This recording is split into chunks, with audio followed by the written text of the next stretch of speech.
रत्ना जी, बाबा साहेब अम्बेडकर ने कहा संविधान अच्छा और बुरा होगा उसको लागू कराने वालों के ऊपर। तो इस समय देश की जनता का कोई रुझान संविधान के प्रति कैसा बढ़े, क्योंकि धार्मिक गतिविधि की तरफ लोग बढ़ रहे हैं, धार्मिक उन्माद हम बहुत तेजी के साथ देख रहे हैं, और संविधान उनके जीवन को बदलेगा ऐसा लोगों को कैसे हम विश्वास दिलाएं। मैं रत्ना जी की टिप्पणी चाहती हूँ। जी, बहुत बहुत धन्यवाद आराधना जी, इस इम्पोर्टेंट टॉपिक पे आपने मुझे इनवाइट किया है। आपको और मेरे पैनलिस्ट साथियों को और दर्शकों को मेरा नमस्कार। और जो आपका विषय है पीडीए, पहले हम उसी पे बात करेंगे, फिर संविधान पे भी मैं आती हूँ। पीडीए मतलब कि ये जो पीडीए का फॉर्मूला दिया है, ये हमारे यूपी के हमारे पूर्व मुख्यमंत्री माननीय श्री अखिलेश यादव जी का ये सूत्र दिया गया है। उन्होंने एनडीए वर्सेस पीडीए रखा। पीडीए मतलब पीड़ित, दलित, पिछड़ा, मतलब पिछड़ा, दलित और अल्पसंख्यक और आदिवासी, और इसको लेकर उन्होंने अपनी एक विचारधारा बाहर लेके आए इस 2024 के चुनावों से पहले। और ये उनकी जो ये बात थी, ये कई तरीके से, कई मायनों में जो यूपी, खास करके अगर यूपी की बात करें तो यूपी की जनता के दिमाग में उतर गई, और उन्होंने महसूस किया कि यदि पीडीए एक नहीं होगा तो यहाँ पर संविधान खत्म कर देंगे। और जो इनके भारतीय जनता पार्टी के या एनडीए के जो घटक के जो उम्मीदवार थे, वो लोग खुलेआम कह भी रहे थे कि आप हमें 400 से पार सीटें दे दो क्योंकि हमें संविधान बदलना है। तो ये कॉन्सेप्ट को कई हद तक यूपी में अखिलेश यादव जी और उनकी पार्टी सक्सेसफुली बता पाई है। अब यहाँ पे पीडीए को मतलब देखा जाए तो पूरे देश में 2500 साल पहले जो मनुवादी व्यवस्था लाई गई, जो वेदों में बताया गया कि ब्रह्मा के मुख से ब्राह्मण, भुजाओं से क्षत्रिय, पेट से वैश्य और पैरों से शूद्र, उसी व्यवस्था को आज तक कायम रखने के लिए ही इन्होंने षड्यंत्र रखा।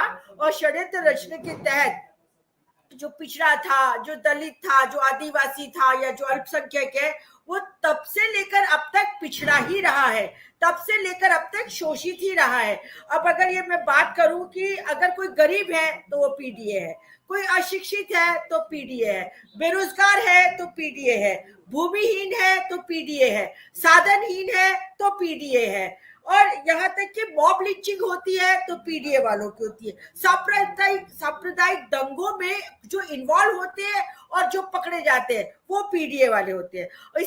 यहाँ तक कि जेलों में 90% जो कैदी है वो भी पीडीए से ही आते हैं, अर्थात पिछड़ा, दलित, आदिवासी और अल्पसंख्यक समाज से। तो मैं कहना चाहती हूँ कि पूरे के पूरे सिस्टम पे एक अलग प्रभुत्व जमा के रखा गया है, एक अलग समाज के द्वारा, और वो ब्राह्मणवाद के द्वारा। मैं किसी ब्राह्मण के विरुद्ध में नहीं हूँ और कभी रहती भी नहीं हूँ, क्योंकि व्यक्ति अलग होता, पर मैं वाद की हमेशा बात करती हूँ। मिश्रा जी हंस रही है, पूजा जी, पर मैं हमेशा वाद की बात करती हूँ, क्योंकि वो जो माइंडसेट बनाया हुआ है ना कि हम ऊपर है और बाकी सब नीचे है, इसी वजह से सभी लोगों का उपयोग किया जाता है। और आज के राजनीतिक परिप्रेक्ष्य को अगर हम देखें तो पीडीए वालों का ही सबसे ज्यादा दुरुपयोग हो रहा है। आपने देखिए बहराइच में माना कि जो लड़का जिसको छत पे चढ़ गया था वो एक अलग समाज से था, परंतु उसके बाद जितने भी लोग पकड़े गए हैं वो सारे के सारे पीडीए वाले, जो भी जेल गए हैं वो पीडीए वाले हैं।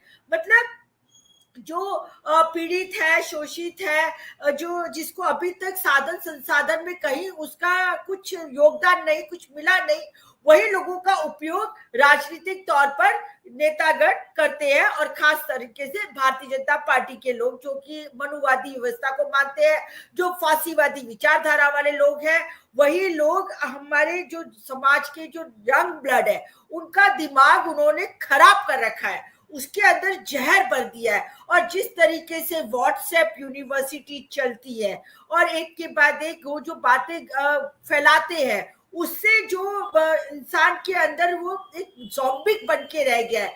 अभी कोई अपने दिमाग से नहीं सोचता है।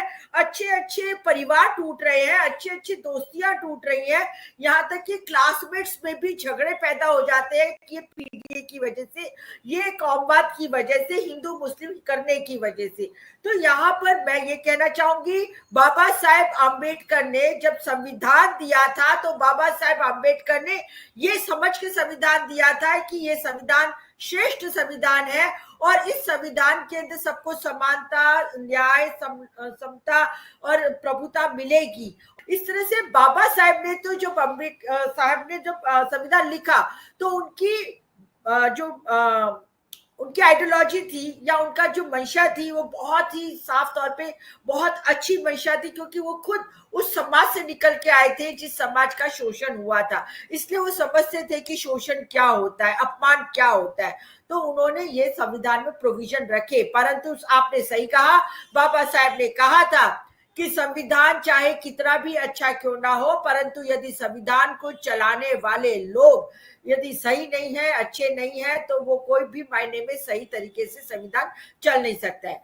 जी आराधना जी, फिलहाल मैं इतना ही कहना चाहूंगी। यदि आप चाहें तो किसी और पैनलिस्ट को बुला सकते हैं। जी जी।